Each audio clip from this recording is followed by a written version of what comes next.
Welcome back, everyone, to another episode of the Reality Podcast. And today we have someone who is super sweet and knows everything about everything sweet joining us. You guessed it right. We now have Pooja Dhingra, boss woman, pastry chef, and an entrepreneur. So, thank you so much for joining us today, Pooja. And a huge congratulations to you, by the way, on the season finale of your podcast. I loved the episode, and I'm sure all the listeners did too. Thank you so much, guys. Thank you so much for having me in true pandemic fashion. You can only see the part that is, that's great. And I'm wearing my pajamas below. So I'm really digging this whole work from home situation. Perfect. Just, in your comfort element, exactly how we Yeah. love it. So let's dive right into the question. This is a question I've actually been meaning to ask you for a very long time. You opened India's first ever Macron store, Le 15. So was it not daunting being the first? And what was that entire experience like for you? So, when I think about it today, I can actually reflect and intelligently sort of think of what that time was like. But honestly, when I started, I was just 23. I was young. I knew I wanted to do something. And the fact that it was not done before is something that excited me because I was like, oh, nobody has done this before. So that kind of gave me an open playing field. There were no rules, there was no like preconceived notions. People didn't really know what to expect, and I could dictate what I wanted to do. So I think that for me was really exciting. So it was not so much fear, but was more excitement of doing something that hasn't been done before. And honestly, I just feel like at least till last year when the pandemic hit and work stopped, it's just been like this constant sort of hamster wheel, and it's just been non-stop. So there was never a minute to ever from day one to just like stop and reflect and say, oh, is this scary or not? You just jumped right in, and every day was challenging, and every day was different, and every day was filled with something new. Like no 2 days were ever like. So I don't think there was enough time to think about fear or think about anything else. And I'm sure that worked in your favor. And then another, extension question to that is, why did you name it Le 15? So I mean, it's really, I lived in Paris for a year, and for that year that I lived in Paris, I mean I couldn't have asked for a better life experience. I was 21, in love, living in Paris. So it was, for me, it was like, the best time of my life. I was discovering all this new pastry. And honestly, I lived in the 15th arrondissement, which is the 15th quartier in Paris. And that to me became my home. Like simple things would bring me joy, like walking to my like local, boulangerie or taking the metro. And it just, those streets started kind of feeling like home. And for that 1 year, like I was like, this is my home. And when I moved back to India, I somehow, what I missed about Paris was, yes, the food and the dessert and all of that, but it was more a feeling, a feeling of being in the 15th. And it was just like, I wanted to recreate that feeling for everyone here. So whether it was, you walk into the stores, or you go to a cafe, or you buy our products, for that minute or that moment, I wanted people to be transformed to the feeling that I had when I was in the 15th arrondissement. So that's where Love 15 comes from. Amazing. And it's great Amazing. because our audience, us included, we're also at the age of 21, many of us 23. So just to hear you say these things while we are living it now makes us feel like, okay, Please she enjoy did it. it. Please take. I tell you, it's, if I could rewind and get 1 year of my life back, it would be when I was 21. So if you are at that age, please just for me, cherish every day. Definitely. Definitely. Yeah. So like most of our viewers are of age 21, and we all have like childhood dreams, right? And your childhood dream wasn't to be innovating in the world of sweet treats. It was quite opposite actually. How did your initial wanting to pursue law help you with Love 15? So I think for me, what I wanted to do when I was little kept changing and evolving. I've always been a very creative person. So I remember actually, in the sixth grade and stuff, sitting down and writing about how I wanted to be a teacher, I wanted to be a fashion designer, I wanted to be a doctor, I wanted to be like many different things. Obviously, you realize that you only have the skill sets to do some of those things.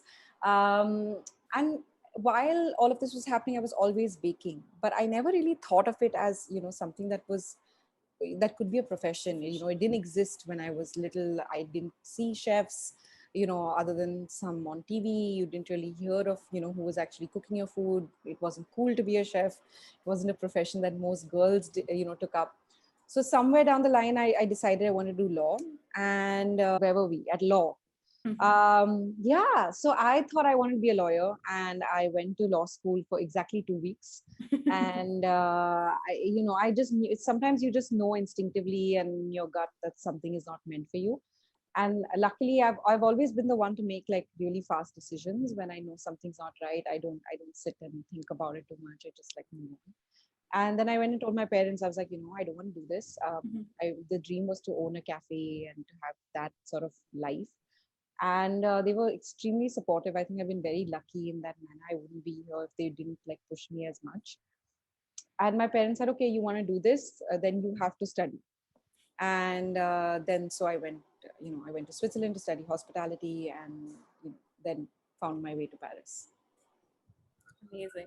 So I'm going to derail a little bit because every time I think about Love 15, I can't stop thinking about the amazing desserts that there are. So every time I'm in India, I have to get the Biscoff cheesecake. And every single time it seems to hit the spot. The same consistency all the time. So how do you guys do this? So it is challenging, I must tell you. It is one thing. And it's a problem that most food sort of companies face, right? Like I remember growing up, we used to order a lot from the same restaurant, and sometimes my dad would just be like, chef badal gaya hai." Like he would always be Yeah. like, something's changed. And for me it was very important that if you have an experience with us once, it's consistent. And as much as we try, I know, like, there are human errors here and there, and sometimes, it's very possible that I'm very happy that you've had the same consistent experience always. But it is something that we've been working very hard towards, and that's what, if anyone's listening to this and they're thinking about the food industry or baking, and you're passionate about cooking, making something once for one person is great, but making the same thing over hundreds of times, over and over again, for many, many, many years, is the challenging part. And it's what, like, tests you really. So obviously we have our SOPs, we have our recipes, we have now a quality team. So it's very, very process driven, and it's, as a creative individual, that took me a lot of time to understand and to accept, but I only see merit in it now. So yeah, processes. And For sure. yeah. For sure. They, Yeah. they always say you have to let your creative dreams run wild. But I guess, like you said, if you do that all the time, you might not get the same response again and again. Well, I know for me, it's difficult to understand all of this because for me, it's the same Biscoff cheesecake for me all the time, the same amazing taste. So, this is something I genuinely wanted to ask, viewers aside, my personal question: how do you get that consistency? But yeah, I'm sure the hard work pays off, and for me, it definitely does. Yeah. And plus, being a customer, we always expect that, okay, we went there yesterday and we want the same thing every day. So it's really I mean, it is challenging, right? Yeah. And like, and the thing is that we try to strive to perfection every time, and there are times when I get a message saying, hey, I didn't have that great an experience this time, and that breaks my heart, because I'm like, we try so hard and we work so hard, but then there's always a little human element involved. So my whole goal is, how do we systemize it and make it so, like, so that part just completely gets eliminated and you do have the same experience always. All right. Yeah. So moving on to next. So we all have baking ideas as well as crazy ideas. Like for us, starting this podcast was one of the craziest ideas. So for sure, having a baking idea as crazy as ours would definitely be something you had, like before starting or while you are in the process of like baking something. So what is one of your craziest baking ideas, and how did you make it come alive? I mean, I think for me, the biggest one was just trying to make the macaroon in India, right? Like, that was the biggest, craziest thing, because I tasted it in Paris. It was great, and then I'd never really seen it in India. So, your question, to go back to what was it like being the first to do it, was also asking myself that, why hasn't it been done before? Is it because it's not possible? Is it because people will not like it? And then when I started working on the recipe, I realized, because yeah, the recipe is challenging and it's tedious, and it's expensive, and it requires a lot of time, detail, and care. And it was a lot of failed recipes, a lot before I got it. And then once the macaroon became successful, the second biggest thing that I did was, then everybody started asking me how to make this eggless. Like, can you make it eggless? And in my head, I was like, egg whites are the main ingredient. Now, if I take and I was so like, when I came back from Paris, because I was all like, yeah, this is French technique and French this and eggs. Of course, you need eggs. You can't bake without eggs. Yeah. So yeah. And they don't understand, like French chefs, and they don't understand why would you want to, like eggs are vegetarian, like why are you like baking without them. So for me, trying to make eggless versions that tasted just as good as the one with egg, with almost everything that we do, is absolutely crazy. And the fact that we managed to do that, like that, to me is a lot of, gives me a lot of pride.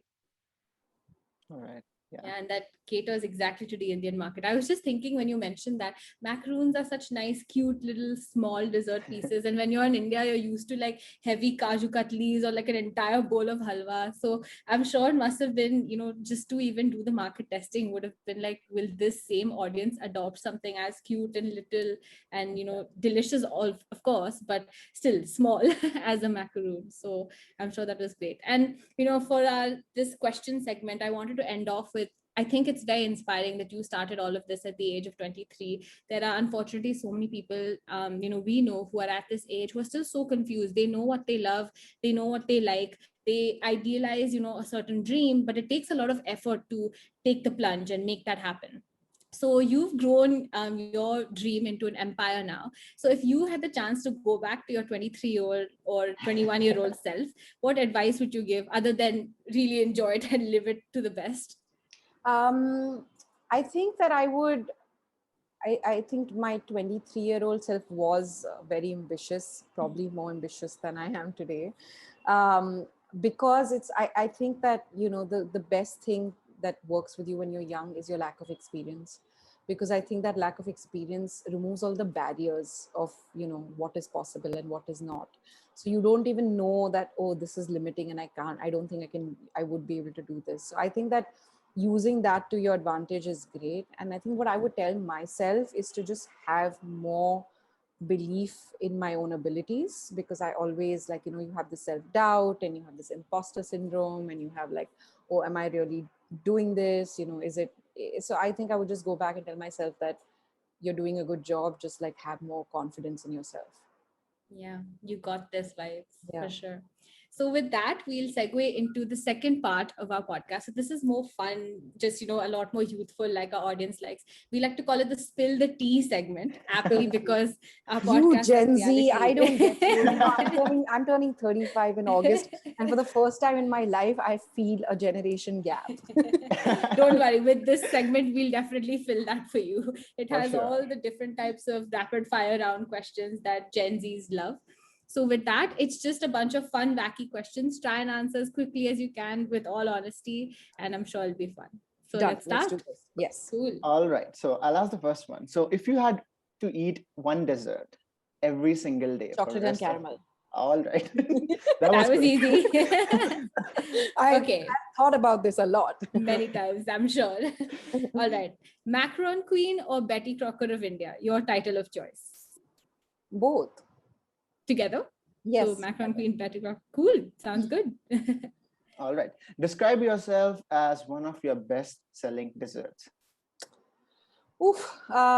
It wasn't the best selling, but my favorite was, I definitely would say it was the passion fruit macaroon, because I think that it has got a little bit of everything. It's hard outside, it's soft, it's a little bit, it's got a little bit of punch, but it's also very sweet, and it's definitely different from everything else. So that was so cheesy, but yeah. Not a coincidence that passion fruit and puja start with P then, since we're riding the cheese train. Great. What is your favorite unpopular flavor combination? My favorite unpopular flavor combination. Okay, that's a tough one. I actually love rose and coffee together. Interesting. All right. Moving on to next. What's the toughest dessert you nailed? Macaroons. Macaroon. I saw that one coming. Okay. Your worst nightmare, missing a key ingredient or only having 20 minutes to make a dessert? Missing a key ingredient. I mean, you did make eggless macaroons happen, so. and I've watched a few myself as well. So this is probably going to be the toughest question today. Would you rather meet Ji Chang Wook for 15 minutes or feature in an entire episode of Crash Landing on You? Shit, you can't do this.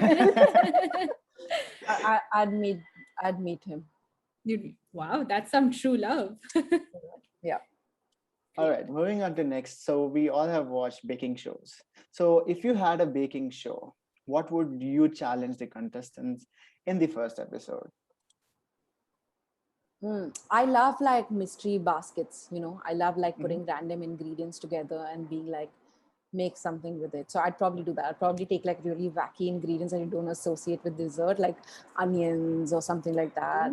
Dudi and tell them like, now make something. Yeah.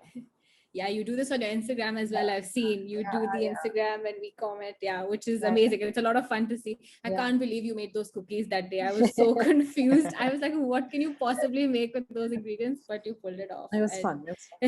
Nothing less we expect. So with that, unfortunately, all fun things and good things for us have to come to an end. But we had such a great time speaking to you, Pooja. Thank you so much. You are a boss woman, force to be reckoned with, and we love keeping up with you on your Instagram. So please continue to do that and continue making, our day with the most delicious desserts we've had, especially in a country like India, where unfortunately not a lot of people like to be experimental, but you made that happen. So thank you so much. Thank you so much for having me, guys. Thank you so much, Pooja.